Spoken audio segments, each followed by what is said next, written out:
ओम शांति। हाणे बाबा खे यादि कंदासीं। पंहिंजे पाण खे आत्मा सम्झो। हिन शरीर में वेठी मां आत्मा, इहो मुंहिंजो शरीर। मां आत्मा परम पिता परमात्मा जी संतान। हाणे हिन सृष्टि में, हिन शरीर में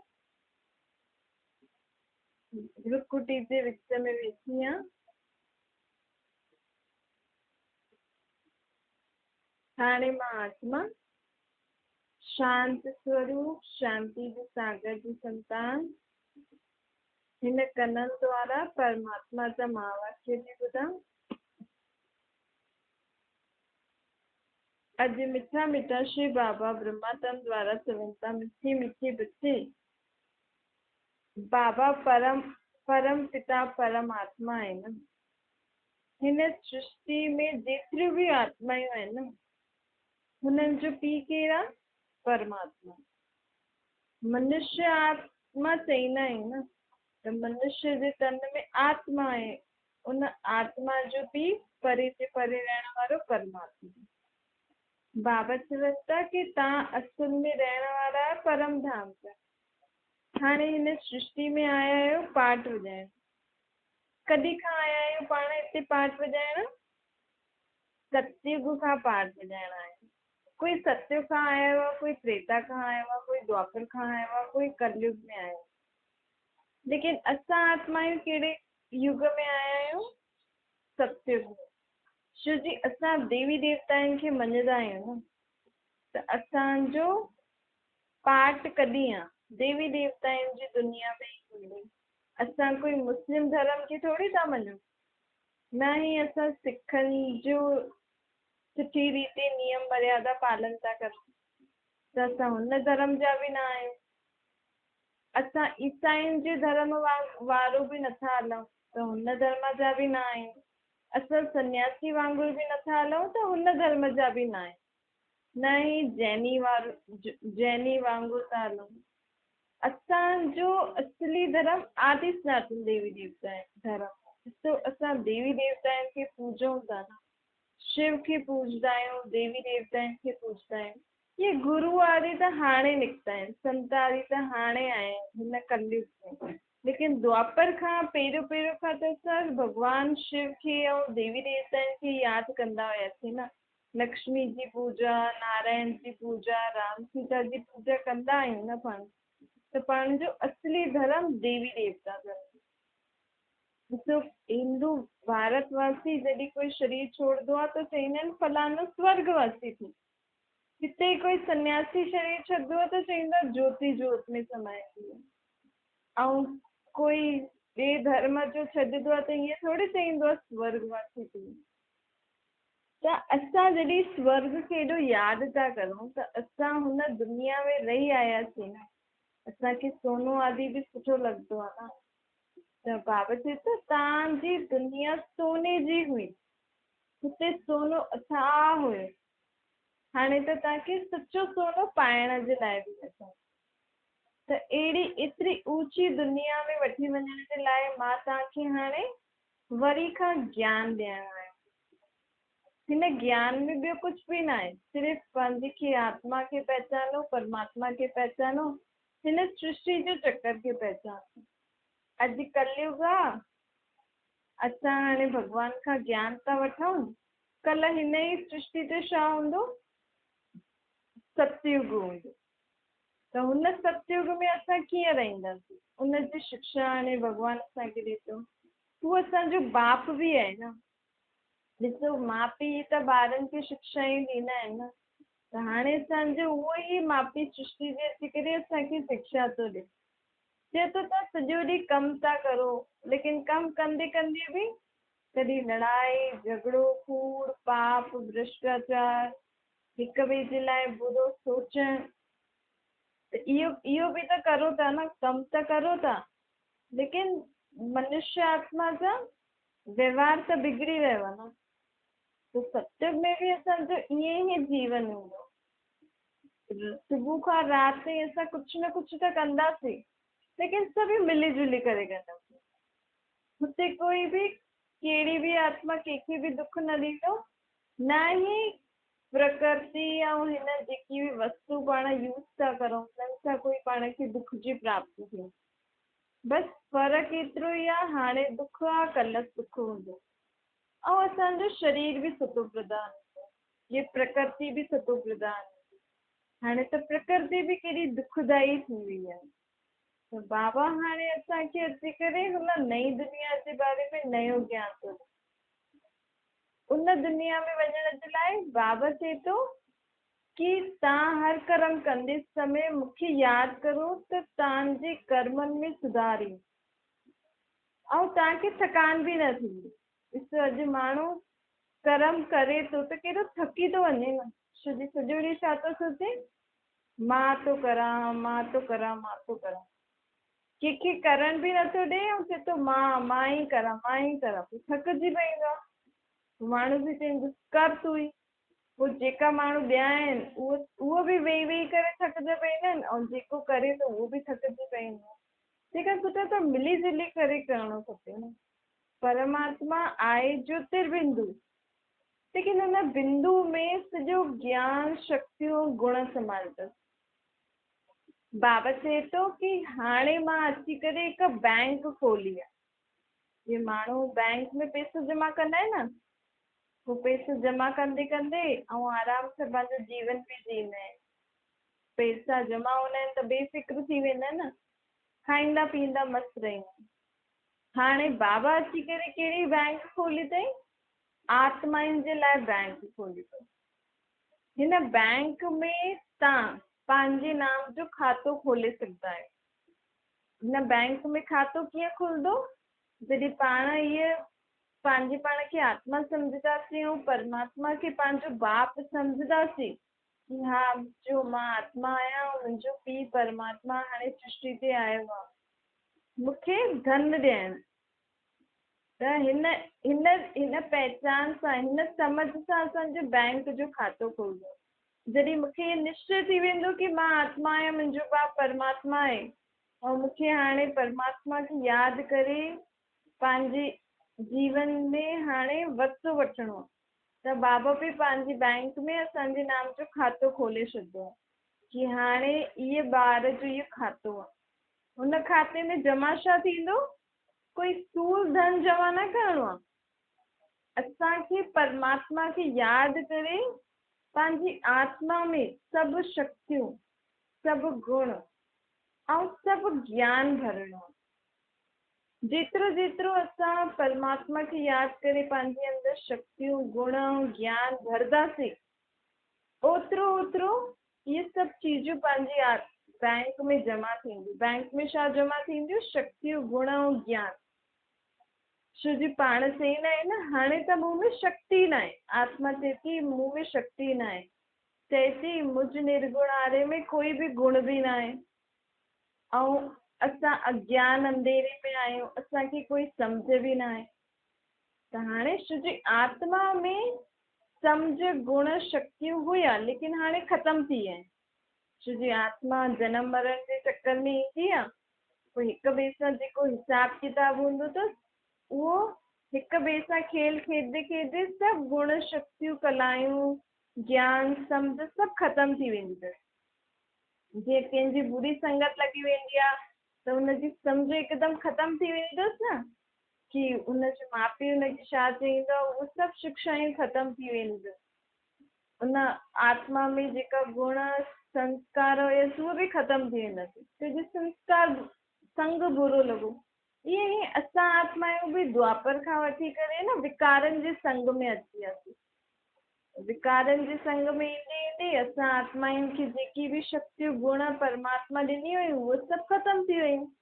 हाणे असां दुखी कंगाल पापी नीच थी विया आहियूं, अशांत थी विया आहियूं। हाणे बाबा चए थो वरी खां मूंखे यादि करो, कहिड़े रूप में, निराकार रूप में, पंहिंजे पाण खे आत्मा सम्झी करे। ऐं जेको मां ज्ञान ॿुधायां थो उनखे रोज़ ॿुधो सम्झो जीवन में धारण करो, त तव्हांजी नाम जो जेको अकाउंट खुलियो आहे उनमें सभु जमा थी वेंदो। उहा असांजी आत्मा में आत्मा केतिरो बि जेतिरो ज्ञान गुण शक्तियूं बाबा खां वठे थी उहो उन खाते में जमा थी वेंदो। ऐं पोइ जॾहिं सतयुग शुरू थी वेंदो तॾहिं खां असां इन ई शक्तियुनि गुणनि ऐं ज्ञान सम्झ द्वारा पंहिंजो जीवन जींदासीं। पाण 5000 साल चक्कर काटंदा आहियूं न हिन सृष्टि ते, त हुन 5000 साल में हिकु बारी भॻवानु ईंदो आहे ऐं हिकु बारी आत्माउनि जे लाइ बैंक खुलंदी आहे ऐं हिकु बारी असां हिन में परमात्मा खां गुण शक्तियूं ज्ञान वठी करे जमा करे सघंदा आहियूं पंहिंजे नाम ते पंहिंजी आत्मा में। त जे कोई कंहिंखे कंहिंजो भाग्य सुठो न हूंदो आहे, कंहिंजी सम्झ सुठी न हूंदी आहे, असां चईंदा आहियूं न हिनखे सम्झ कोन अथसि, इन में ये शक्ति कोन अथसि, हिन में ये गुण कोन अथसि। हाणे उन में न आहे, ॿी आत्मा में आहे, ईअं छो? तॾहिं असां सोचियो भई हुन में त आहे, इन में छो न आहे? इहो बि त भॻवानु परमात्मा जो ॿार आहे न, असां सभु परमात्मा जा ॿार आहियूं, लेकिन सभिनि में अलॻि अलॻि गुण शक्तियूं सम्झ छो आहे? छो जी आत्मा हाणे हिन समय जीअं भॻवानु धरती ते आयो आहे त हिन समय में जेतिरो पंहिंजे अंदरि ही गुण शक्ति ज्ञान भरिजी आहे उहो ई हुनजे अॻियां जीवन में कमु ईंदो। त पाण कंहिंखे मारंदा आहियूं, कंहिंखे सेखारींदा आहियूं, कंहिंखे सम्झाईंदा आहियूं, हाणे हुनजी आत्मा में एतिरी शक्ति कोन अथसि कि तव्हांजी ॻाल्हि खे सम्झी सघे, ऐं ॿी आत्मा में आहे, इन में हुन आत्मा जो दोष थोरी आहे, न कोन अथसि त कोन अथसि। पाण त शरीरनि खे ॾिसी करे हिक ॿिए खे मारूं था, डांटूं था, सम्झायूं था, परंतु बाबा चए थो आत्मा में ई सभु गुण संस्कार शक्तियूं हूंदियूं आहिनि, न सम्झ हूंदी आहे। हाणे आत्मा जेकी जेतिरी बि गुण शक्तियूं सम्झ मूंखां वठंदी उहो हुनजे अॻियां वारे जीवन में कमु ईंदी। पोइ हिन में कंहिंखे मारण डांटण जो त मतिलबु ई न आहे न।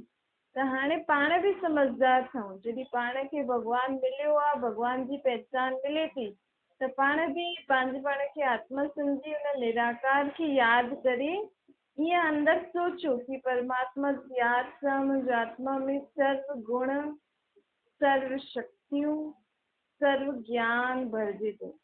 मां आत्मा सर्व गुणनि सां संपन्न आहियां, सर्व शक्तियुनि सां संपन्न आहियां, सर्व ज्ञान सां भरपूर आहियां। ये घड़ी घड़ी अंदरि वीचार करो, परमात्मा खे यादि करो, छो जी हाणे जो समय ई आहे, पोइ त बाबा मथे हली वेंदा न, पोइ त बाबा मथे हली वेंदा परम धाम में, पोइ थोरी भॻवानु हेठि ईंदो आहे। हिन ई समय भॻवानु हिन धरती ते ईंदो आहे, बाक़ी न सत्युग त्रेता में ईंदो आहे न द्वापर कलयुग में ईंदो आहे। बस भक्ति मार्ग में माण्हू भॻवान खे यादि कंदा आहिनि, अलाए कहिड़े कहिड़े माण्हुनि खे बि भॻवान जो रूप सम्झी करे पूॼंदा आहिनि, मञंदा आहिनि कि इहो त असांजे लाइ भॻवानु आहे, देवता आहे।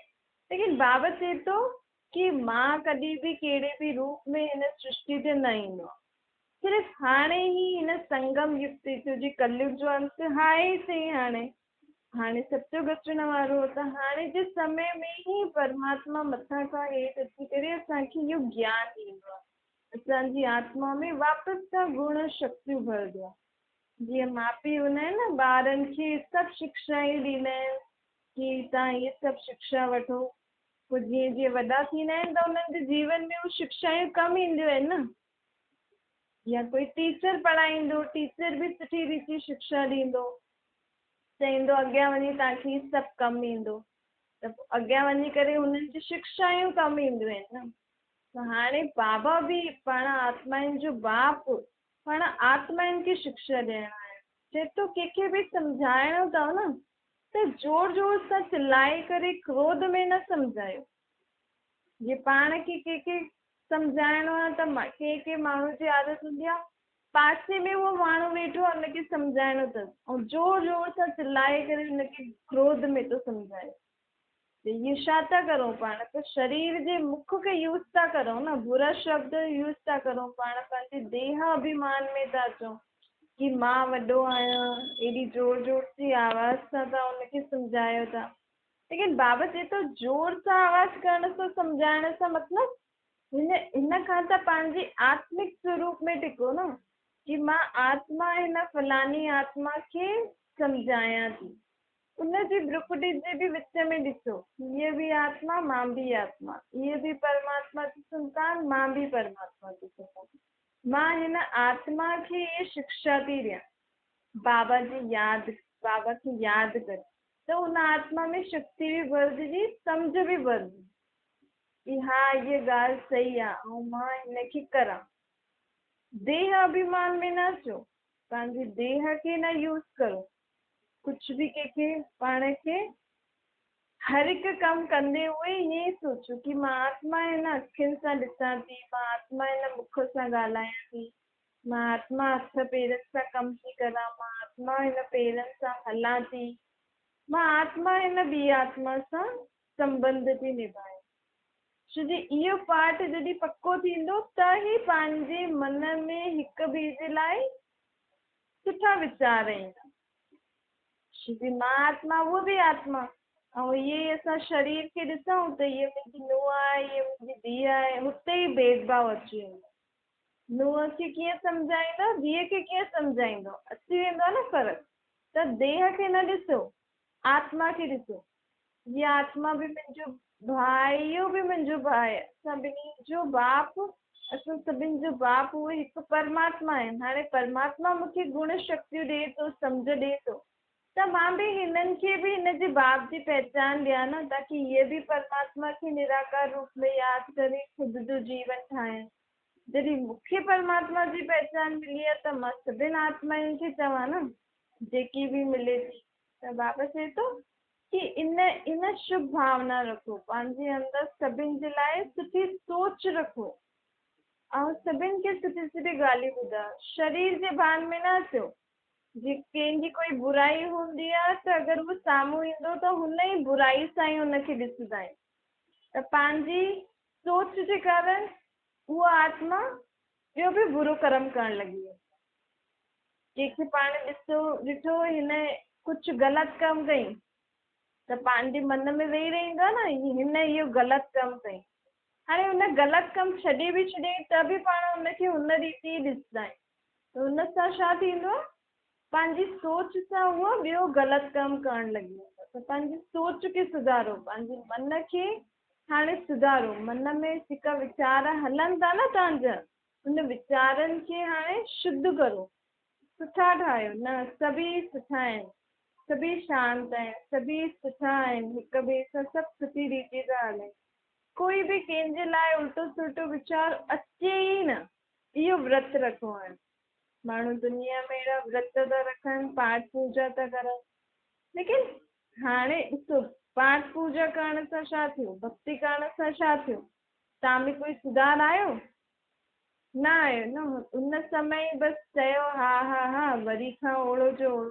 हाणे पंहिंजे पाण खे शिक्षा ॾियो, समय कढी करे पंहिंजे पाण खे पढ़ायो, परमात्मा खे यादि करे पंहिंजे अंदरि शक्तियूं भरो कि हा मां हाणे सभिनि जे लाइ सुठो सोचंदमि, सुठो ॻाल्हाईंदमि और सुठो व्यवहार कंदमि, चाहे कोई बि हुजे।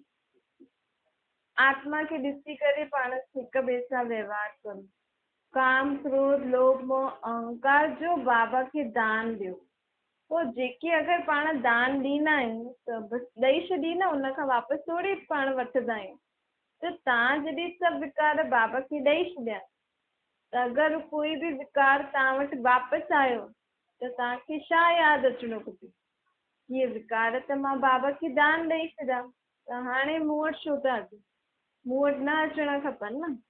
त वापसि खां बाबा खे यादि करे उहो दान ॾियो, जेका बि विकार अगरि वापसि हुजे त सम्झो था चयो कि हाणे मां कॾहिं बि क्रोध न कंदमि, लोभ न कंदमि, काम विकार खे छॾां थी, लोभ मोह अहंकार खे छॾां थी। त वरी बि अहंकार आयो त मुंहिंजी चीज थोरी आहे अहंकार, इहे त मां बाबा खे ॾेई छॾी, त तुरंत पोइ वापसि खां बाबा खे ॾेई छॾियो। ईअं ईअं करे पंहिंजे खे पढ़ायो।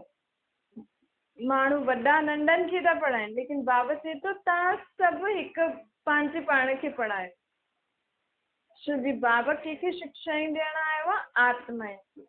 बाबा कहिड़ी शिक्षा ॾींदो आहे कि पंहिंजो स्वभाव संस्कार परिवर्तन करो। ज़रूरी ईअं थोरी आहे भई नंढा ई बुरा, नंढनि में ई बुरा स्वभाव संस्कार हूंदा आहिनि। असां त वॾा आहियूं, असां त सभु सही कमु कंदा आहियूं।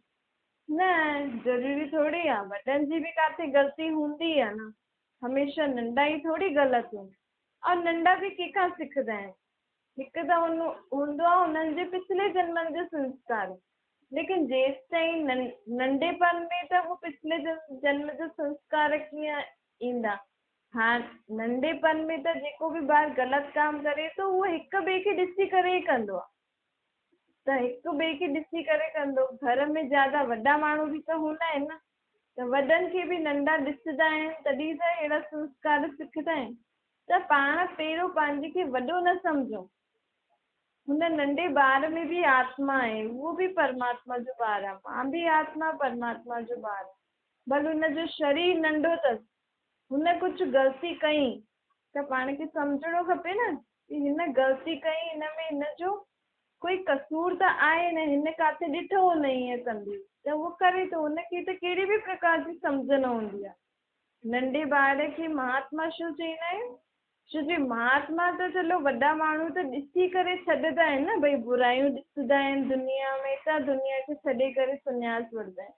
लेकिन हुन नंढे ॿार खे त उहो सम्झ ई न आहे कि हीअ बुराई बि थींदी आहे। हितां मां हीअ चीज़ बिना ॿुधाए करे खणां थो त हीअ चोरी आहे, हीअ बि सम्झ कोन अथसि हुनखे। त बाबा चए थो कि सभिनि में आत्मा हूंदी आहे। तव्हां हीअं न सम्झो असां शरीर खां वॾा थी वियासीं, असां ॿुढा आहियूं त असां सभु सही कमु कंदासीं, इहे ई ग़लति काम था कनि। न, सभिनि जी आत्मा में संस्कार स्वभाव हूंदा आहिनि। हिन में शरीर जो कोई बि कमु न हूंदो आहे। शरीर सां त आत्मा कमु कराईंदी आहे, चाहे नंढे ॿार जी आत्मा आहे, चाहे जवान आहे, चाहे बुढ़ोपो आहे। लेकिन आत्मा ही शरीर द्वारा कर्म थी कराए न। आत्मा में ही स्वभाव संस्कार हूंदा आहिनि। हाणे ॿुढे जी आत्मा हूंदी त ॿुढी आत्मा थोरी हूंदी। आत्मा त सदैव जवान आहे। आत्मा त न कॾहिं ॿार ठहींदी आहे, न जवान ठहींदी आहे, न ॿुढो ठहींदी आहे। आत्मा त सदैव ही जवान। आत्मा में स्वभाव, मन, बुद्धि, संस्कार, आत्मा हिकु शक्ति आहे जो पंहिंजे शरीर खां कर्म कराईंदी आहे। त उहा शक्ति कॾहिं नंढी वॾी त न थींदी न। हा, इहो थींदो आहे कि उहा शक्ति बुरी ऐं सुठी थींदी आहे। हाणे अंदरि असांजी आत्मा जो शक्ति आहे, आत्मा असांजे अंदरि आत्मा जो शक्ति वेठी आहे। हाणे हुनजी शक्तियूं बुरियूं थी वई, साथ उनजो स्वभाव संस्कार शरीर खां कमु कराइण, सोचण, जीवन में कुझु बि कार्य करण, हुनजो निर्णय करण, उहे सुठा कोन अथसि, बुरा थी विया अथसि। हाणे उनजी सम्झ परमात्मा ॾियणु आयो आहे, कंहिंखे? आत्माउनि खे ॾियणु आयो आहे कि तव्हांजी सोच खे सुधारो। हे जीव जी आत्मा, तव्हांजी सोच खे सुधारो। तव्हां जेको विकारनि जे वश थी करे निर्णय वठो थियूं न, इनखे सुधारो। तव्हां जेका तव्हांजा संस्कार अथव, अखियुनि खां ॾिसणु, ॿुधणु, ॻाल्हाइणु, शरीर खां कमु करणु, इहे पंहिंजा संस्कार सुधारो। परमात्मा आत्माउनि खे शक्ति ॾियणु आयो आहे, सम्झ ॾियणु आयो आहे। छो जी आत्मा हाणे पतित थी वई आहे। त पतित आत्माउनि खे पावन ठाहिण जो कमु कंहिंजो आहे? पाणी सां त आत्मा पावन न थींदी न। पाठ पूजा करण सां आत्मा थोरी पावन थींदी आहे। भक्ति करण सां आत्मा थोरी पावन थींदी आहे। आत्मा पावन थींदी हुन निराकार खे यादि करे। छो जी उहो निराकार ही उनमें एतिरी शक्ति अथसि जो दुनिया जी सभिनि आत्माउनि खे पावन ठाहे सघंदो आहे। परमात्मा सभिनि आत्माउनि जो पीउ आहे, सर्वशक्तिवान आहे, हुनमें अथाह शक्ति अथसि। उहो हाणे असांखे बाप जे रूप में सम्झानी ॾिए थो। अगरि पाण हाणे हुनजी सम्झानी सम्झंदासीं त सुठो आहे, न त पोइ अंत में इहो ई परमात्मा बाप जेको असांखे प्यार सां सम्झाए थो, पोइ हिन जो कहिड़ो रूप ॾिसंदासीं पाण? धर्मराज जो। पोइ हुन समय त असांखे ॾाढा दुख भोगणा पवंदा कि असांखे परमात्मा एॾो सम्झाए त बि असां न सम्झंदा। त बाबा चई थो इहो ई समय अथव कि मूंखे यादि करो ऐं पंहिंजे सभु पापनि सां मुक्त थी वञो, न त पोइ अंत में सजा खाई करे तव्हां सभिनि खे मथे वञिणो पए। मथे त सभिनि खे वञिणो ई आहे न, छो जी हाणे दुनिया में दुख ॾाढो थी वियो आहे। शरीर बि त ॿुढा थी विया आहिनि, रोगी थी विया आहिनि। भल ऐं असां चऊं ही नंढो ॿार आहे, जवान आहे, लेकिन नंढे ॿार जे शरीर, जवान जे शरीर में बि शक्ति त आहे न, उहो त ॿियो ई ॿुढो लॻंदो आहे। छो जे खाइण पीअण में उहो ताक़त न आहे न हाणे, भले केतिरी बि सुठी सुठी चीजूं खाराए, लेकिन जेकी पहिरियों खाइण पीअण में चीजुनि में ताक़त हुई हाणे उहा आहे ई न, त कीअं उन्हनि जी शक्ति अचे। हाणे दुनिया में न खाइण लाइ सुठो आहे, न रहण लाइ जॻह सुठी आहे, न हवा सुठी आहे, न पाणी सुठो आहे, न इहा धरती सुठी आहे, न सूर्य जी किरणियूं बि केॾी तपत थी थियनि। त हाणे अहिड़ी दुनिया में अञा ॿियो माण्हू कीअं रहंदा। त हाणे परमात्मा सभिनि आत्माउनि खे वठी वञण लाइ आयो, पोइ वापसि पाण हिन दुनिया में ईंदासीं। कॾहिं ईंदासीं जॾहिं हिन ई दुनिया में स्वर्ग हूंदो, जिते प्रकृति बि सुठी हूंदी, त मनुष्य आत्मा बि हिक ॿिए सां सुठी रीति हलंदा। अच्छा मीठी मीठी सिकी लॻे ॿारनि सुठी माता पिता बाप दादा जो यादि प्यार ऐं गुड मॉर्निंग रूहानी बाप जी पाण सभिनि रूहानी ॿारनि खे नमस्ते। पंहिंजी बि रूहानी माता पिता बाप दादा खे यादि प्यार गुड मॉर्निंग और नमस्ते। वरदान आहे हिकु बाप जी स्मृति सां सच्चे परमात्मा जो अनुभव करण वारा भाग्यवान आत्मा, जो कहिड़ी बि आत्मा जा बोल ॿुधंदे हुए बि न ॿुधो। बाबा चए थो हाणे तव्हांखे हुन परमात्मा जी यादि में एॾो रहणो अथव कि कोई बि कम जी ॻाल्हि अगरि तव्हांखे कोई ॿुधाए त तव्हां ॿुधंदे हुए बि न ॿुधो। कोई बि चीज़ तव्हांजे कम जी न हुजे हुनखे ॾिसंदे हुए बि न ॾिसो। एतिरी असांखे परमात्मा जी यादि सदा रहणी आहे। छो जी हिन दुनिया में फालतू ॻाल्हियूं ॿुधाइण वारा बि ॾाढा आहिनि, फालतू चीजूं बि ॾाढियूं आहिनि, त असां अहिड़ी चीजनि खे ॿुधो ई छो, ॾिसो ई छो, जंहिंसां असांजे मन में अहिड़ा वेड़ा वीचार अचनि। त सदा बाप जी स्मृति में रहो ऐं बाबा चए थो जेकी कम जी चीज़ त उहे ॾिसो ॿुधो सोचो।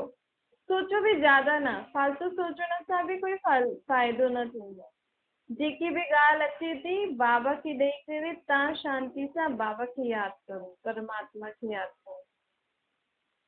स्लोगन आहे पंहिंजी श्रेष्ठ स्थिति ठाहिणी आहे त अंतर्मुखी ठही पोइ ॿाहिरि अंतर्मुखी ठहो कि मां आत्मा परमात्मा जो ॿार आहियां, पोइ ॿियनि सां ॻाल्हायो, संबंध में अचो, त पंहिंजी स्थिति सदा सुठी रहंदी। अच्छा ओम शांति।